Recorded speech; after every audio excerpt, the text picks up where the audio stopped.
بسم اللہ الرحمن الرحیم۔ السلام علیکم، میں ہوں مصعب عمیر اور آپ دیکھ رہے ہیں ہمارا آفیشیل یوٹیوب چینل۔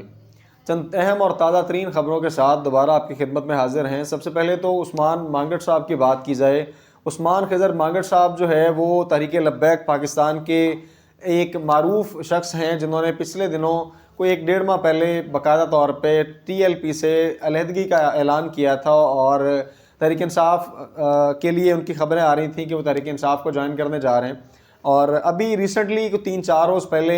ایک صحافی دوست نے دوبارہ سے ان کا انٹرویو لیا، تو عثمان خضر مانگٹ صاحب کے حوالے سے کچھ نئی اہم خبریں ہیں۔ اور عثمان خضر مانگٹ صاحب کا تعلق جو ہے TLP کے ساتھ، بابا خادم حسین رضوی صاحب کے نظریے کے ساتھ، اور ابھی موجودہ سعد حسین رضوی صاحب کے ساتھ کس طرح کا ہے، اس پر ہم انشاءاللہ تفصیلی بات کریں گے۔ اس کے بعد بابا خادم حسین رضوی صاحب کا جو عرس ہے 19، 20 اور 21 کو، وہ اس کی تیاریاں عروج پہ ہیں، لیکن جو موسمی حالات چل رہے ہیں اور جو خاص طور پہ لاہور کی فضا آلودہ ہو چکی ہے، اور جس طرح سے پورے پنجاب کے اندر تعلیمی اداروں کو بند کر دیا گیا ہے، اور باقاعدہ طور پہ اس بات پر سختی ہے، اور جو پرائیویٹ سیکٹر ہے اس میں سے جو ادارے بند نہیں ہیں ان کو سیل کیا جا رہا ہے، یا ان کے حوالے سے بار بار چیکنگ کے لیے ٹیمیں ہیں CO آفس سے نکلی ہوئی۔ تو اس کے ان سارے حالات کے اندر اور ایسے تناظر میں اور ایسے اسموک کی کنڈیشن میں خادم حسین رضوی صاحب کے عرس کے حوالے سے سوالیہ نشان ہے کہ کیا اس میں حکومت رکاوٹ نہیں بنے گی۔ اور اس کے بعد ہم بات کریں گے جو گزشتہ روز عمران خان صاحب نے 24 نومبر کی کال دی ہے، اور اس طرح کے موسمی حالات کے اندر اور ڈیفینیٹلی سردی شروع ہو چکی ہے، اور اس سارے کے سارے سنیریو میں کیا عمران خان صاحب کی کال کو لوگ سنجیدہ لیتے ہیں، ان کے کارکنان تحریک انصاف، اور عمران خان صاحب کی حقیقی آزادی کی یہ کال کس حد تک کامیاب ہوتی ہے، اور اگر یہ کامیاب نہیں ہوتی تو اس کے بعد تحریک انصاف کا فیوچر کیا ہوگا۔ اس کے علاوہ چند خبریں جو ہیں وہ یورپ سے تعلق رکھتی ہیں،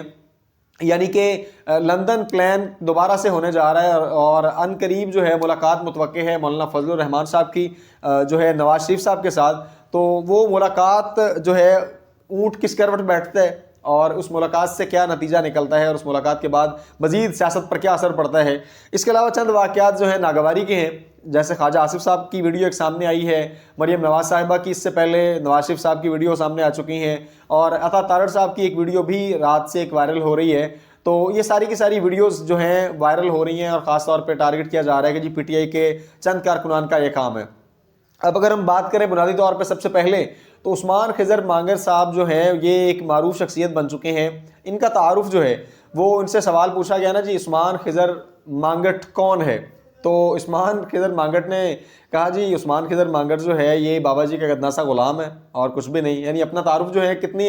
عاجزی کے ساتھ کروایا، اور باقاعدہ طور پہ سیاست سے علیحدگی کا اعلان کیا تھا۔ اور اس کے بعد ایک عام بندہ جب پارٹی چھوڑتا ہے تو آپ کو پتہ ہے اس پارٹی کے ساتھ اس کا دوبارہ کوئی لینا دینا نہیں ہوتا۔ اس پارٹی کے اجلاس میں اور ان کی کہیں بھی گیدرنگ ہو تو ایسا شخص جو پارٹی سے علیحدہ ہو چکا ہو وہ دوبارہ ان سے نہیں ملتا، اس کی عادت کو دیکھتا بھی ہے تو وہ منہ موڑ لیتا ہے۔ عثمان خضر مانگٹ کا کہنا تھا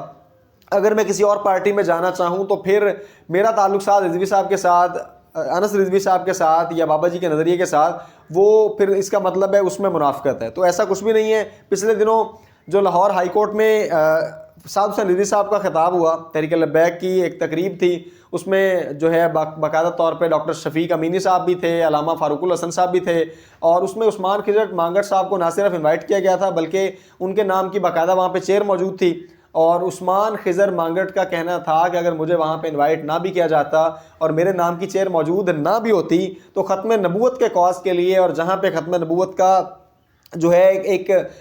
بینر لگا ہوگا، آپ عثمان خضر مانگٹ کو ہمیشہ فرنٹ لائن میں دیکھیں گے۔ تو صحافی کا سوال تھا کہ آپ جو ہے سیاست سے علیحدگی کے بعد آپ کا تحریک لبیک کے ساتھ، خادم حسین رضوی کے نظریے کے ساتھ یا سعد رضوی کے ساتھ تعلق، تو اس پر عثمان خضر مانگٹ نے کہا کہ جب بھی تحریک لبیک پاکستان کو میری ضرورت پڑے گی انشاءاللہ میں تحریک لبیک پاکستان کو فرنٹ لائن میں ملوں گا۔ اور سعد حسین رضوی صاحب کو جب بھی اس بات کی ضرورت پیش آئی کہ تحریک لبیک میں اب دوبارہ سے عثمان مانگٹ کی ضرورت ہے تو عثمان مانگٹ اس سے پیچھے نہیں ہٹے گا، اور کسی بھی سیاسی دوسری کسی پارٹی میں جانے کا نہ میرا کوئی پلان تھا اور نہ اب ہے۔ باقی رہے گی تحریک لبیک کے نظریے کی بات یا بابا خادم حسین رضوی کے اس نظریے کی بات، تو کہا کہ میں جس ماڈرن ایج میں اور جس طرح کے ماحول میں پڑھ لکھ کے آیا ہوں، اور جیسے آ کے میں نے اپنا ایک پیشہ، ایک شعبہ اختیار کیا بیرسٹرشپ کا یا وکالت کا،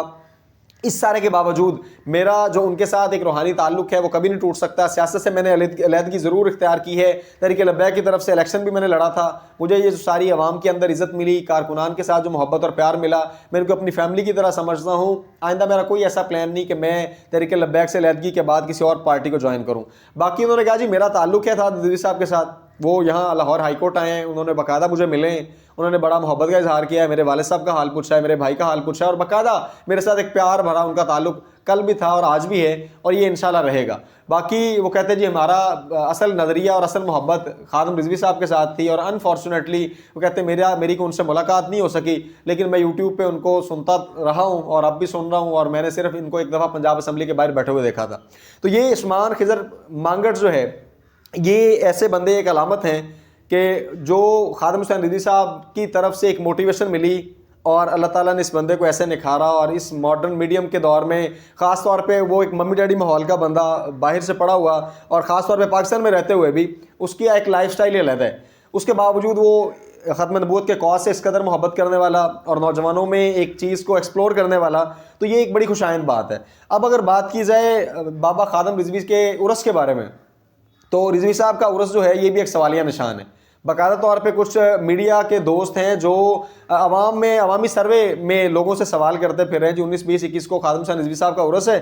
آپ کا کیا خیال ہے اس طرح کے موسمی حالات میں, اس ماحولیاتی آلودگی کے عنصر میں, جب گورنمنٹ جو ہے اس سے بچاؤ کے لیے تعلیمی اداروں کو بند کر رہی ہے, خادم رضوی صاحب کے عرس کے بارے میں آپ کا کیا کہنا ہے کہ وہ ہونا چاہیے, نہیں ہونا چاہیے؟ اگر ہونا چاہیے تو اس کو ڈیلے کر دینا چاہیے, تو اس پر آپ کیا کہتے ہیں؟ تو عوام کی مختلف طرح کی رائے ہے. ڈیفینیٹلی ایک شخص جو ہے خادم حسین رضوی صاحب سے اگر واقف ہے, ان کے نظریے سے واقف ہے, ان کا کارکن ہے, ان سے پیار کرنے والا ہے, تو پھر تو ڈیفینیٹلی اس کا جواب یہی ہوگا کہ ہم جو بھی ہو جائے اس میں اگر گورنمنٹ کو رکاوٹ بھی بنتی ہے تو ہم ان کو رکاوٹ نہیں بننے دیں گے, بلکہ باقاعدہ طور پہ ہم اس عرس کی تقریبات کو کامیابی کی طرف لے کے جائیں گے. اور ہمارا مقصد اور مدعا اور جو ٹاسک ہے وہ یہی ہے کہ یہاں پہ ایک 3 روزہ جو تقریبات ہیں ان میں لوگوں کے لیے تحریک لبیک پاکستان اسی اپنے نظریے کو بیان کرے گی, اسی ٹارگٹ کو بیان کرے گی, اپنی سیاسی حکمت عملی کو طے کرے گی, اور آئندہ آنے والے دور میں اپنے لوگوں کو مزید ایکسپلور کر کے سیاست کی دنیا میں آگے لے کے آئے گی. لیکن دیکھیں جی لاہور کے حالات, پنجاب کے حالات, یا ایون پورے پاکستان کے حالات, جو موسمی حالات ہیں, آج 14 تاریخ ہے, ابھی 5 دن باقی ہیں تقریبات میں جو عرس کی شروع ہونی ہے خادم حسین رضوی صاحب کی. تو ان 4-5 دنوں میں موسمی رد و بدل کیا ہوتی ہے؟ باقاعدہ طور پہ آج صبح جو ہے خبریں تھیں, بارش کی پیشن گوئی بھی تھی, اور اگر تو بارش ہوتی ہے تو ڈیفینیٹلی اسموک کی یہ جو لہر چل رہی ہے انشاءاللہ اس میں کچھ کمی آ جائے گی. لیکن دیکھیں آنے والے وقت میں گورنمنٹ جو ہے اس حوالے سے کیا پلان کرتی ہے. خادم حسین رضوی صاحب کا عرس جو ہے اس کی تیاریاں جاری ہیں, اور اگر کوئی انتظامیہ کے ساتھ یا خادم حسین رضوی صاحب کے عرس کے حوالے سے مسجد رحمۃ اللہ عالمین کی انتظامیہ یا مرکز کے ساتھ کوئی رابطہ ہوتا ہے یا کوئی نئی خبر سامنے آتی ہے تو انشاءاللہ ایسے ہی آپ کے ساتھ ضرور ڈسکس کریں گے. آج ایک اور اہم جو ہے آئینی بینچ کا جو ہے پہلا آج اجلاس ہوا, اور 14 نومبر کی دن آج 26ویں آئینی ترمیم کے تناظر میں جو ایک آئینی بینچ بنایا گیا تھا جس میں جسٹس امین الدین کو سربراہ بنایا گیا تھا. جسٹس امین الدین نے آج 6 رکنی بینچ میں قیادت کرتے ہوئے 9:30 سے لے کر 10:55 تک یہ اجلاس جاری رہا, یہ لگ بھگ 1.5 گھنٹے کا, اور اس میں 18 مقدمات سنے گئے. اس میں سب سے اہم بات یہ ہے کہ قاضی فائز صاحب پہ جو ایک مقدمہ تھا وہ درخواست گزار کا موقف تھا کہ ان کو وکالت کرتے ہوئے ایک دم سے اٹھا کے چیف جسٹس بنا دیا گیا. یہ پہلے جسٹس نہیں بنے یا جج نہیں بنے, اس کے بعد یہ ڈائریکٹ چیف بن گئے. تو ان کے لیے وہ اس کیس کی وضاحت کرتے ہوئے باقاعدہ طور پہ جو جسٹس مسرت ہلالی صاحب ہیں ان کے ریمارکس بڑے سخت تھے, اور ان کا رویہ ایسے تھا جیسے وہ میڈیا والوں کو دیکھ کے ٹارگٹ کر کے کہہ رہی ہیں کہ تم لوگ باز نہیں آ رہے, یا آپ جان چھوڑ دیں قاضی فائز عیسیٰ کی, یا جو شخص نہیں ہے اس کی پیٹھ پیچھے اب کیا کرنا چاہ رہے ہیں. تو یہ سارا اس طرح کا سینیریو تھا. حالانکہ قاضی فائز عیسیٰ صاحب کی ریٹائرمنٹ سے پہلے چیزیں شروع ہو گئی تھیں, اور جب وہ ریٹائرڈ ہو چکے ہیں تو ڈیفینیٹلی اس ملک کی 77 سالہ تاریخ میں عدلیہ کے لیے اس سے سیاہ دن کوئی نہیں تھا کہ جب انہوں نے 26ویں آئینی ترمیم کو اپنے ہاتھوں سے اس کو سٹرکچر بنا کے پیش کیا اور اس کو جو ہے اپنی نگرانی میں پاس آؤٹ کروایا. تو اس کے حوالے سے ڈیفینیٹلی قاضی صاحب کا یہ کردار ہمیشہ یاد رکھا جائے گا. تو جسٹس مسرت ہلالی صاحبہ کو اس پہ جذباتی ہونے کی بجائے ایکچوئل اس کردار کو پرکھنے کی ضرورت ہے کہ جو قاضی صاحب پہ لوگوں کو غصہ ہے وہ کس بنیاد پہ ہے. اب اس کے علاوہ کچھ کیس جو ہے پی ڈی ایم کے حوالے سے بھی تھے, اور ایون اس کیس کے حوالے سے جو درخواست گزار ہیں ان کو باقاعدہ دھمکی بھی دی گئی. ان کو کہا گیا کہ ہم جو ہے آپ کی اس غیر سنجیدہ درخواست پر بار کونسل میں ہم اس کو بھیجتے ہیں اور آپ کا جو ہے لا کا اور لائسنس جو ہے وہ کینسل کرواتے ہیں. البتہ ایسا کوئی آرڈر ہوا نہیں, لیکن اس حد تک اگریسو فارم میں جانا جو ہے عدلیہ کا اپنے ایک سابق کو بچانے کے لیے, یہ جو ہے یہ عجیب صورتحال ہے. اس کے بعد دیکھا جائے تو عمران خان صاحب کی کال کو لوگ کتنا سنجیدہ لیتے ہیں, موسمی حالات کیا ہیں, لوگوں کے ذاتی طور پہ حالات کیا ہیں, سویلین اس کال کو کتنا سنجیدہ لیتے ہیں, اور مختلف تجزیہ نگار جو ہیں کچھ تو کہہ رہے ہیں کہ جی کچھ بھی نہیں ہوگا, یہ ساری کہانی ٹھوس ہو جائے گی, اور کوئی شخص جو ہے وہ نکلنے کو تیار نہیں ہوگا. جو اس سے پہلے ایون ثوابی کے جلسے میں جو گیدرنگ تھی لوگوں کی, وہ گیدرنگ کافی بڑی تھی اور ٹھیک ٹھاک تھی, لوگ اگلا لائحہ عمل لینا چاہتے تھے, لیکن اب حالات ٹائٹ ہیں. اور وہ اضلاع جہاں پہ پہلے تعلیمی ادارے کھلے تھے, کل سے ان اضلاع پہ بھی سختی ہے اور ان کو بھی 17 تک بند کر دیا گیا ہے. اب ان اداروں کو بند کر دیا گیا ہے, تو اس کے بعد اگر تعلیمی ادارے بند ہیں اور ساری کی ساری مارکیٹس پہ باقاعدہ کریک ڈاؤن ہے اور ان کو دیکھا جا رہا ہے, ہر چیز کی چیک اینڈ بیلنس موجود ہے, تو پھر یہ کون اجازت دے گا کہ 24 نومبر کو عوام کا جمع غفیر نکلے اس ماحولیاتی آلودگی اور اس سموگ کے باوجود,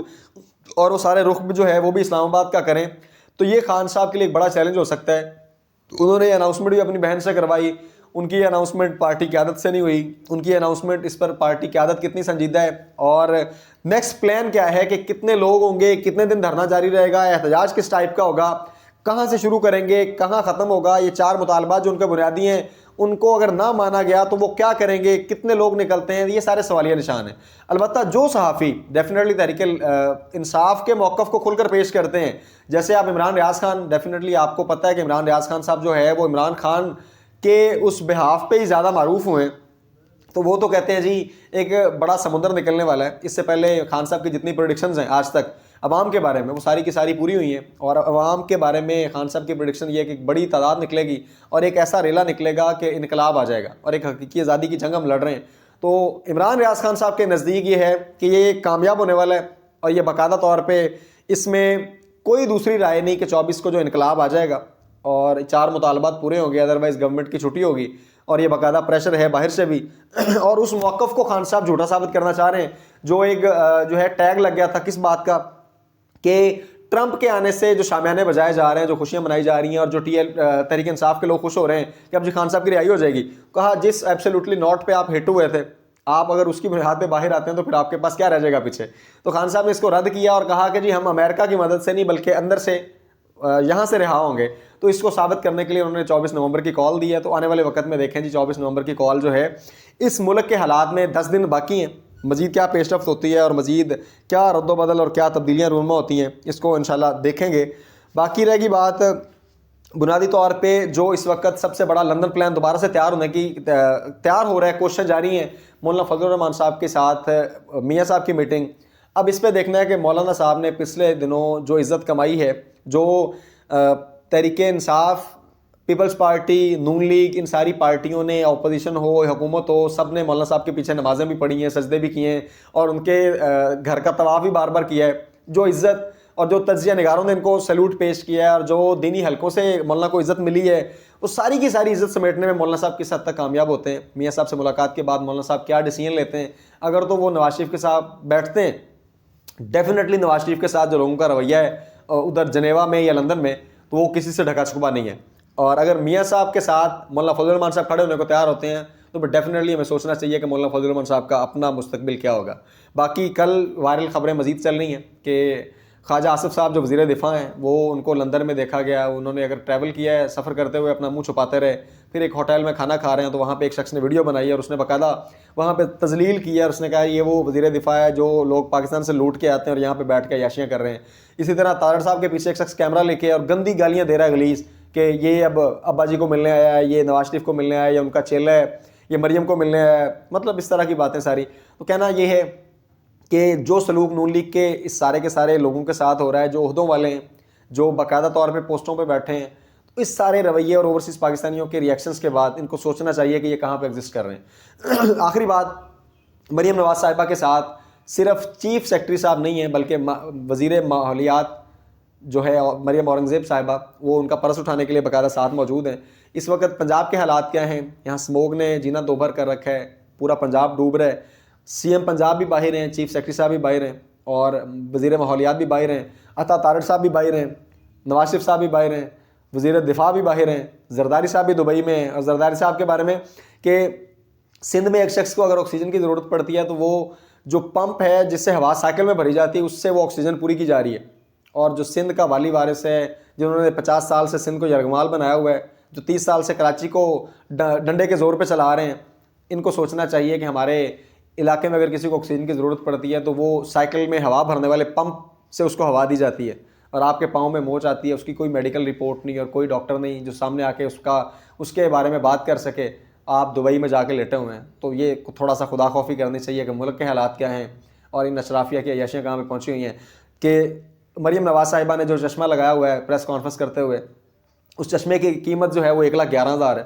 اور جو اسکارف انہوں نے پہنا ہوا اس کی قیمت 1,25,000 ہے. تو پھر ڈیفینیٹلی جو اوور کوٹ پہنا ہے وہ 8-10 لاکھ تک ہوگا. یہ ان کے اپنے ذاتی اللہ تللے ہیں, اور عام عوام کس طرح پس رہی ہے اور غربت کی چکی میں کس طرح لوگ مارے جا رہے ہیں. یہ اب فیصلہ آنے والے دور میں مزید ہوتا جائے گا کہ 24 نومبر کو عوام کتنی نکلتی ہے, اور نون لوگیوں کے ساتھ یا حکومت کے ساتھ یا قاضی فائز کے ساتھ لوگوں کا یہ اوورسیز پاکستانیوں کو غصہ ہے, پاکستانی اس غصے کو کیسے اتارتے ہیں انشاءاللہ آنے والا وقت بتائے گا. اپنا بہت سارا خیال رکھیے گا. آئندہ ملیں گے انشاءاللہ ایک نئی ویڈیو کے ساتھ, تب تک کے لیے السلام علیکم.